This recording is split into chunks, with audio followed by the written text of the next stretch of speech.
당신은 언제 자신이 혼자라는 걸 깨닫는가? 대화가 끝났을 때가 아니다. 누군가 떠났을 때도 아니다. 더 이상 말을 건넬 필요가 없어진 순간, 그때 당신은 비로소 안다. 아, 나는 지금 혼자구나. 그 순간은 갑작스럽게 온다. 문이 닫히는 소리 후에, 통화가 끊긴 뒤에, 아니면 그저 침묵이 길어졌을 때, 당신은 조용해진다.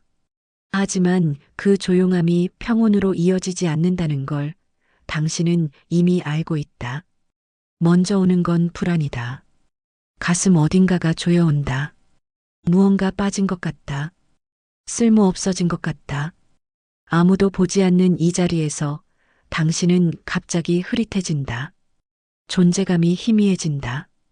말하지 않아도 되고 설명하지 않아도 되는 자유 앞에서 마음은 오히려 허둥댄다. 왜일까? 왜 자유로운데 불안할까? 왜 편해야 하는데 두려울까? 이유는 단순하다. 당신은 평생 누군가에게 인식되는 상태로 살아왔기 때문이다. 보이는 것으로, 들리는 것으로, 반응받는 것으로 당신은 존재했다. 누군가 당신을 보면 당신은 거기 있었다. 누군가 당신의 말을 들으면 당신의 생각은 의미가 있었다. 누군가 당신에게 답하면 당신은 살아 있었다. 그런데 이제 아무도 없다. 아무도 보지 않는다.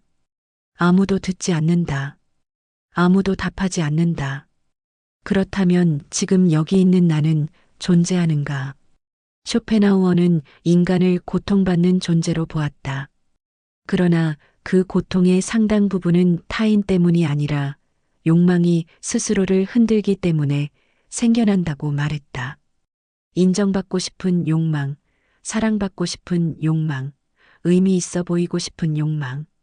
그 욕망들은 혼자가 되었을 때 가장 선명하게 모습을 드러낸다. 침묵 속에서 그것들이 울부짖는다. 나를 봐달라. 나를 알아달라. 나를 사랑해달라. 하지만 아무도 없다. 그래서 당신은 무너진다. 욕망이 채워지지 않는 그 공허함 속에서 사람들은 흔히 외로움을 두려워한다고 말한다. 하지만 진실은 조금 다르다. 우리가 두려워하는 건 혼자 있음 그 자체가 아니다. 혼자 있을 때 마주하게 되는 자기 자신의 생각이다. 침묵 속에서 떠오르는 것들, 억눌렀던 기억, 외면했던 후회, 하고 싶지 않았던 비교, 그리고 굳이 마주하지 않아도 되었던 질문들. 나는 제대로 살고 있는가? 나는 왜 이렇게 외로운가? 나는 누구에게 의미 있는 존재인가? 이대로 괜찮은가? 그 질문들 앞에 서면 답이 없다는 걸 알게 된다.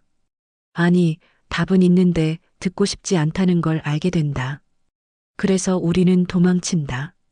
소음으로, 연결로, 의미 없는 대화로 그 시간을 덮어두려 애쓴다. 핸드폰을 켠다. 누군가에게 메시지를 보낸다. 뭐해? 답이 없으면 다른 사람에게 보낸다. 또 답이 없으면 SNS를 켠다. 남들의 삶을 구경한다. 유튜브를 틀어놓는다. 배경음이라도 있어야 한다. 이 침묵을, 이 고요를, 이 혼자라는 감각을 견딜 수가 없으니까. 하지만 쇼펜하우어의 시선은 정반대에 서 있다. 그는 말한다.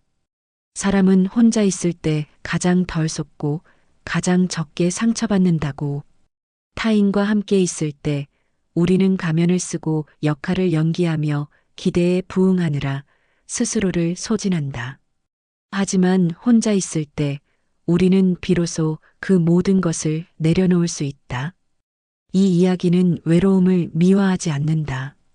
고독을 특별한 미덕으로 포장하지도 않는다. 혼자 있는 시간이 항상 아름답다고 거짓말하지도 않는다. 다만 묻고자 한다. 왜 우리는 혼자 있는 시간을 견디지 못하는가? 그리고 만약 그 시간을 견딜 수 있게 된다면 그 다음에는 어떤 마음이 남게 되는가를. 이제부터 우리는 외로움을 없애려 하지 않을 것이다. 대신 그 감정이 어느 순간 휴식으로 바뀌는 지점을 천천히 그러나 끝까지 따라가 볼 것이다. 당신이 혼자 남겨진 그 순간부터 외로움이 고요로 변하는 그 순간까지 숨을 깊게 들이쉬어라. 도망치지 마라. 혼자 있을 때 당신은 비로소 당신을 만난다. 타인이 사라진 자리는 처음엔 비어 있는 것처럼 느껴집니다. 방 안의 공기가 갑자기 넓어진 것 같고 시간은 목적을 잃은 채 늘어집니다. 아무도 당신을 부르지 않고 아무도 당신의 반응을 기다리지 않습니다. 그 침묵은 생각보다 무겁습니다. 사람은 늘 누군가를 기준 삼아 자신을 조정해 왔습니다. 말의 톤을 맞추고 표정을 관리하고 지나치지 않도록 마음을 다듬습니다. 그 과정에서 생겨난 긴장은 너무 익숙해져서 우리는 그것을 필요로 인식하지조차 못합니다. 그런데 혼자가 되면 그 긴장이 한순간에 풀립니다. 아이러니하게도 바로 그때 허탈함이 밀려옵니다. 마치 오랫동안 쥐고 있던 무언가를 내려놓았는데 손이 아직 그 무게를 기억하는 것처럼 말입니다. 쇼펜하우어는 말합니다.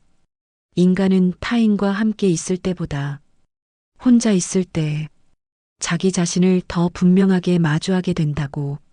그러나 그 만남은 늘 반갑지만은 않습니다. 우리는 자신에게조차 친절하지 않았기 때문입니다. 타인이 사라진 자리에는 먼저 습관처럼 남아있는 기대가 있습니다.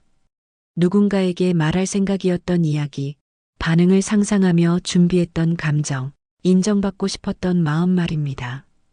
그 모든 것이 갈 곳을 잃고 허공에 머뭅니다. 그래서 공허는 더 크게 느껴집니다. 하지만 조금 더 가만히 들여다보면 그 자리에 또 다른 것이 남아있음을 알게 됩니다. 바로 설명할 필요가 없는 나입니다. 누군가에게 이해시키지 않아도 되는 상태, 좋아 보일 필요도 괜찮은 사람처럼 보일 이유도 없는 상태 말입니다. 이 상태는 처음엔 불편합니다. 그동안 우리는 스스로를 설명하는데 익숙했기 때문입니다. 나는 이런 사람이다. 나는 이렇게 생각한다. 그 말들이 사라지자 정체성마저 희미해진 것처럼 느껴집니다. 그러나 쇼펜하우어는 이 희미함을 부정하지 않습니다. 오히려 그것이 의지가 잠시 힘을 잃은 상태라고 봅니다. 의지가 잠잠해질 때 마음은 더 이상 증명하려 애쓰지 않습니다. 그저 존재하는 상태로 머뭅니다. 이때 비로소 피로의 정체가 드러납니다. 그 피로는 많이 움직여서 생긴 것이 아니라 계속해서 되어야 했기 때문에 생긴 것이었습니다. 혼자 있는 시간이 갑자기 편안해지지 않아도 괜찮습니다. 그 자리에 남은 공허를 억지로 채우려 하지 않아도 됩니다. 쇼펜하우어는 비워진 자리를 곧바로 무엇으로 채우는 순간 우리는 다시 의지의 노예가 된다고 말합니다. 대신 이렇게 해보십시오. 아무도 없는 그 자리에서 아무 의미도 부여하지 않은 채 잠시 머무는 것입니다. 생각이 떠오르면 떠오르게 두고 사라지면 붙잡지 않습니다. 이것은 명상이 아니라 저항하지 않는 태도에 가깝습니다. 그렇게 시간이 조금 흐르면 이상한 변화가 일어납니다.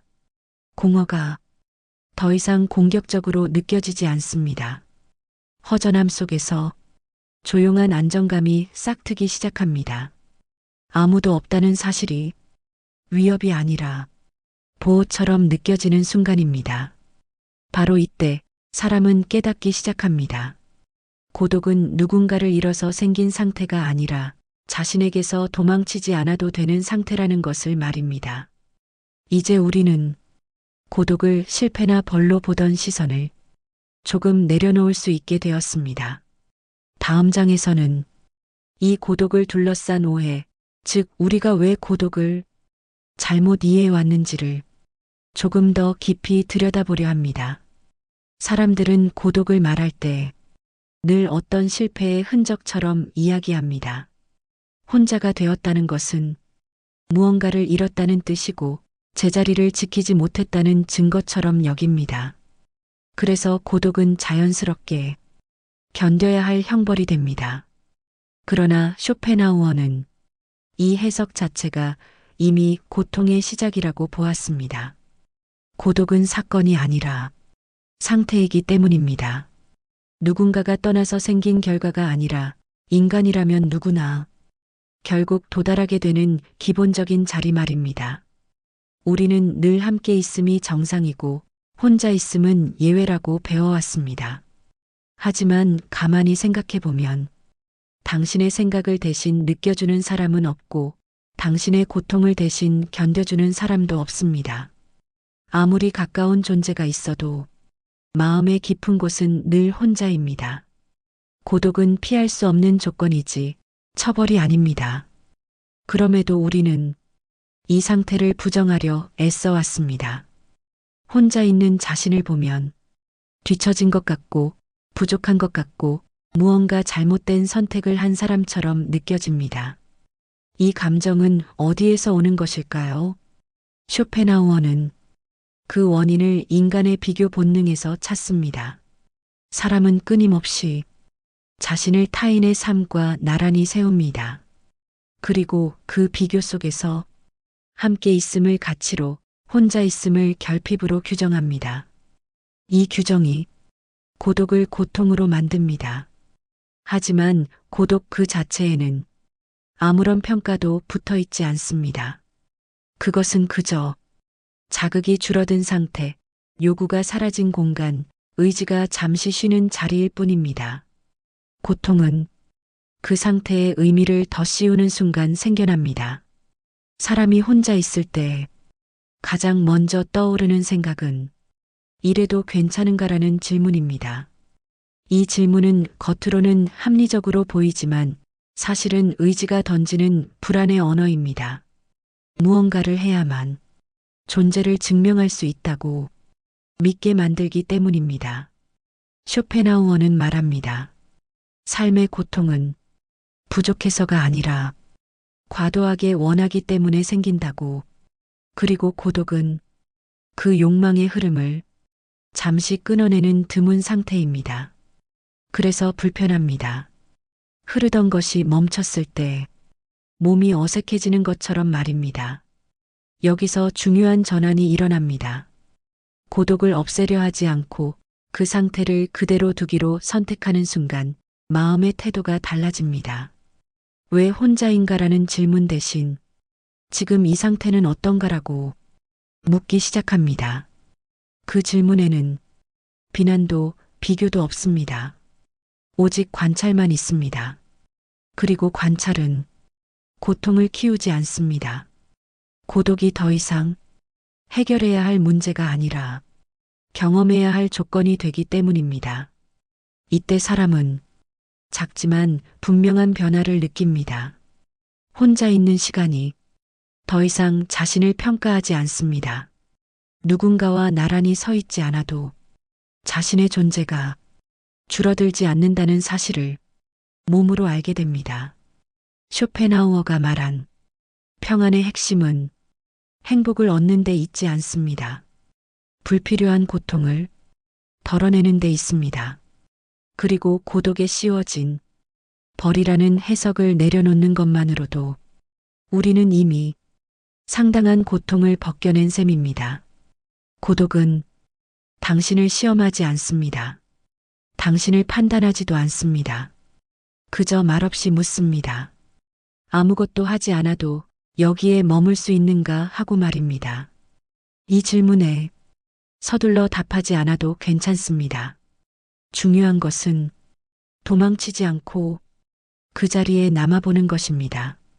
그 자체가 이미 의지에 대한 작은 저항이며 회복의 시작이기 때문입니다. 이제 우리는 고독이 반드시 견뎌야 할 것이 아니라 다르게 사용될 수 있는 상태임을 어렴풋이 알게 되었습니다.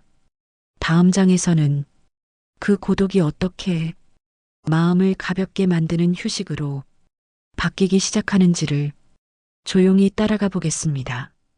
아무도 기대하지 않는 시간은 생각보다 낯섭니다. 누군가의 눈길도 없고 응답해야 할 말도 없으며 잘 해내야 할 역할도 주어지지 않습니다.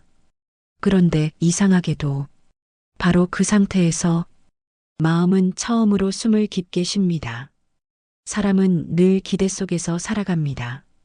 누군가의 기대, 스스로에게 씌운 기대, 그리고 아직 오지 않은 미래의 기대까지.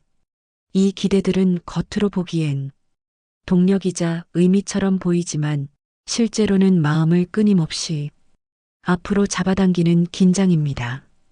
쇼펜하우어는 인간이 가장 많이 소모되는 순간은 실패했을 때가 아니라 기대에 맞추어 살아갈 때라고 보았습니다. 왜냐하면 기대는 끝나는 법이 없기 때문입니다. 하나를 충족시키면 곧 다른 기대가 자리를 차지합니다. 혼자 있는 시간에 아무도 당신에게 기대하지 않는다는 사실은 처음엔 허전하게 느껴질 수 있습니다. 그러나 조금만 더 머물러 보면 그 허전함 뒤에 묘한 가벼움이 숨어 있음을 알게 됩니다. 마치 오랫동안 메고 있던 짐을 내려놓았는데 어깨가 아직 그 무게를 기억하는 상태처럼 말입니다. 기대가 사라진 자리에 가장 먼저 나타나는 것은 설명하지 않아도 된다는 안도감입니다. 지금의 감정이 충분한지 아닌지 증명할 필요가 없고 이 상태가 옳은지 틀린지 판단받을 이유도 없습니다. 그저 그렇다는 사실만으로 존재가 허락되는 순간입니다. 이때 마음은 천천히 속도를 줄입니다. 무언가를 해야 할 이유가 사라지자 생각은 스스로 가라앉습니다. 이 평온은 기쁨에서 오는 것이 아닙니다. 쇼펜하우어가 말한 것처럼 이것은 고통이 줄어들 때 생기는 평정에 가깝습니다. 아무도 기대하지 않을 때 사람은 처음으로 자기 자신에게 솔직해질 수 있습니다. 괜찮지 않으면 괜찮지 않다고 속으로 인정할 수 있고 아무 생각이 없으면 그 상태를 굳이 채우지 않아도 됩니다. 이 정직함은 타인 앞에서는 쉽지 않은 태도입니다. 물론 마음은 가끔 다시 흔들립니다. 이래도 되는 걸까라는 질문이 고개를 들기도 합니다. 그러나 그 질문조차 이전만큼 날카롭지 않습니다. 기대가 없으니 판결도 함께 사라졌기 때문입니다. 쇼펜하우어는 행복을 추구하는 삶보다 불행을 줄이는 삶이 현명하다고 말했습니다. 기대를 내려놓는다는 것은 행복을 포기하는 것이 아니라 불필요한 실망의 가능성을 스스로 걷어내는 선택입니다. 그 선택이 마음을 가볍게 만듭니다. 아무도 기대하지 않는 이 시간은 당신을 나태하게 만들지 않습니다. 오히려 에너지가 어디에서 새어나갔는지를 분명히 보여줍니다. 늘 타인을 의식하며 쓰던 힘, 의미를 증명하느라 소모하던 마음이 얼마나 컸는지를 비로소 알게 됩니다. 그리고 이 깨달음은 자연스럽게 다음 단계로 이어집니다. 기대가 사라지고 마음이 가벼워진 자리에 외로움이 여전히 남아있는지 아니면 다른 감정으로 조용히 변해가고 있는지를 살펴보게 되는 것입니다. 외로움은 언제나 갑작스럽게 사라지지 않습니다. 그것은 어느 순간 형태를 바꾸며 조용히 물러납니다. 다음 장에서는 그 변화의 미묘한 순간 외로움이 고요로 바뀌는 지점을 좀 더 가까이에서 들여다보려 합니다. 외로움은 늘 소란스럽게 시작됩니다. 텅 빈 방보다 텅 빈 마음을 먼저 들춰내며 사람을 조급하게 만듭니다. 무언가를 채우지 않으면 무너질 것 같은 감각을 남깁니다. 그래서 우리는 외로움을 견디기보다 빨리 없애려 합니다. 생각을 돌리고 시간을 채우고 다시 자극 속으로 들어갑니다. 그러나 쇼펜하우어의 시선에서 보면 이 행동은 외로움을 줄이기보다는 연장시키는 선택에 가깝습니다. 외로움은 사라지라고 밀어낼수록 더 선명해집니다. 마치 억지로 잠을 청할수록 잠이 멀어지는 것처럼 말입니다. 반대로 외로움을 그대로 두기로 결정하는 순간 아주 느린 변화가 시작됩니다. 처음에는 아무 일도 일어나지 않는 것처럼 보입니다. 외로움은 여전히 거기에 있고 마음은 여전히 텅 빈 느낌을 유지합니다. 그러나 자세히 들여다보면 그 감정의 결이 조금씩 달라지고 있음을 알 수 있습니다. 날카롭던 감각이 조금 무뎌지고 조급함이 서서히 가라앉습니다. 쇼펜하우어는 인간의 고통이 감정 그 자체보다 그 감정에 대한 저항에서 커진다고 말합니다. 외로움도 마찬가지입니다. 그것을 문제로 규정하는 순간 우리는 스스로를 불완전한 상태로 낙인 찍습니다. 그러나 외로움을 그저 하나의 상태로 바라보면 이 감정은 자기 주장을 줄이기 시작합니다. 왜 나에게만 이러는가라는 질문이 사라지고 지금 이런 감정이 있구나라는 단순한 인식만 남습니다. 이 전환이 외로움이 고요로 바뀌는 첫 번째 문턱입니다. 어느 순간 외로움은 더 이상 당신을 앞으로 끌고 가지 않습니다. 누군가를 떠올리게 하지도 않고 무언가를 결핍으로 느끼게 하지도 않습니다. 그 감정은 그 자리에 머물며 조용히 숨을 쉽니다. 이때 사람은 처음으로 고요를 경험합니다. 이 고요는 기쁨도 만족도 아닙니다. 그저 방해가 사라진 상태입니다. 생각은 있지만 당신을 몰아세우지 않고 감정은 있지만 당신을 흔들지 않습니다. 쇼펜하우어가 말한 의지의 잠정적 휴식이 바로 이 순간입니다. 이 상태에 도달하면 사람은 놀라운 사실을 깨닫습니다. 혼자 있다는 감각이 더 이상 자신을 줄이지 않는다는 점입니다. 오히려 마음의 크기가 주변 자극에 따라 변하지 않는다는 사실을 처음으로 체감하게 됩니다.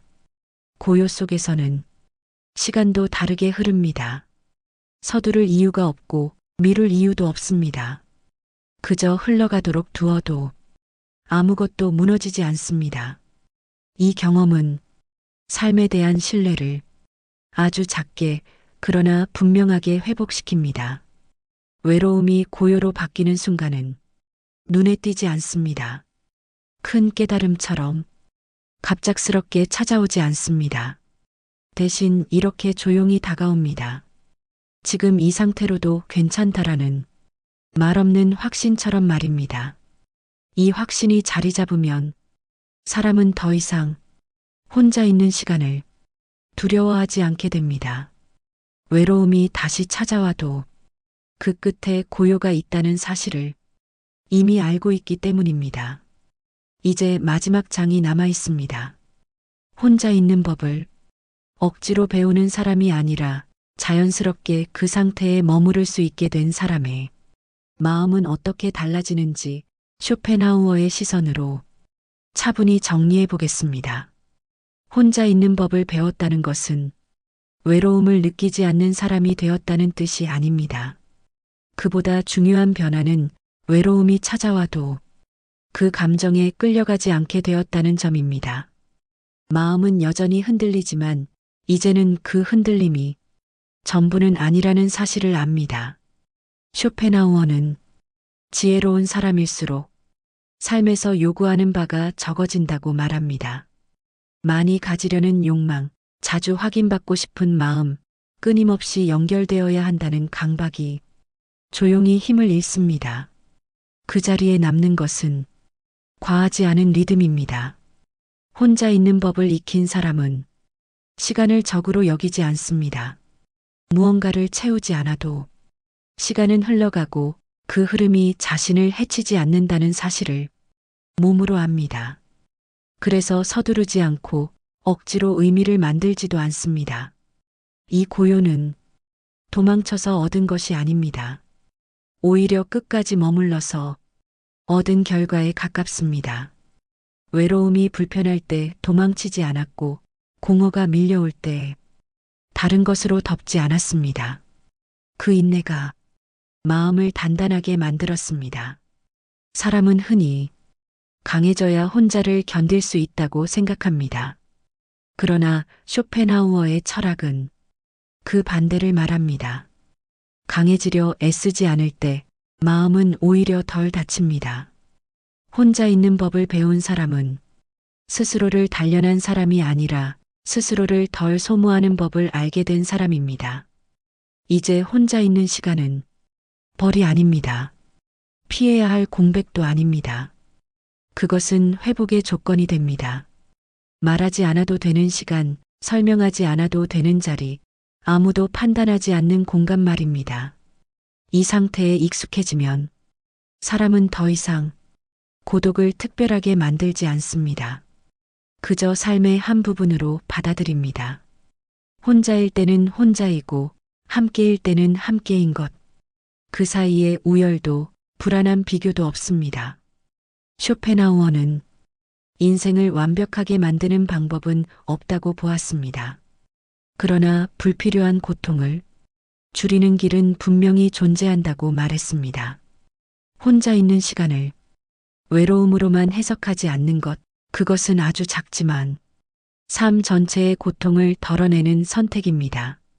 이제 당신은 혼자 있는 시간이 찾아와도 예전처럼 조급해하지 않을 것입니다. 외로움이 문을 두드리면 그 뒤에 고요가 있다는 사실을 이미 알고 있기 때문입니다. 그리고 그 고요는 당신을 비워내지 않습니다. 오히려 당신을 가볍게 남겨둡니다. 혼자 있는 시간이 외로움이 아니라 휴식이 될 때 삶은 조금 덜 날카로워집니다. 더 행복해져서가 아니라 덜 아파지기 때문입니다. 쇼펜하우어는 삶을 긍정하라고 말하지 않았습니다. 대신 이렇게 속삭였습니다. 고통을 과대평가하지 말라고. 그리고 고독은 그 고통을 줄이는 가장 조용한 방법 중 하나였습니다. 이제 당신은 혼자 있는 시간을 채워야 할 공백이 아니라 머물 수 있는 자리로 바라볼 수 있게 되었습니다. 그것이면 충분합니다.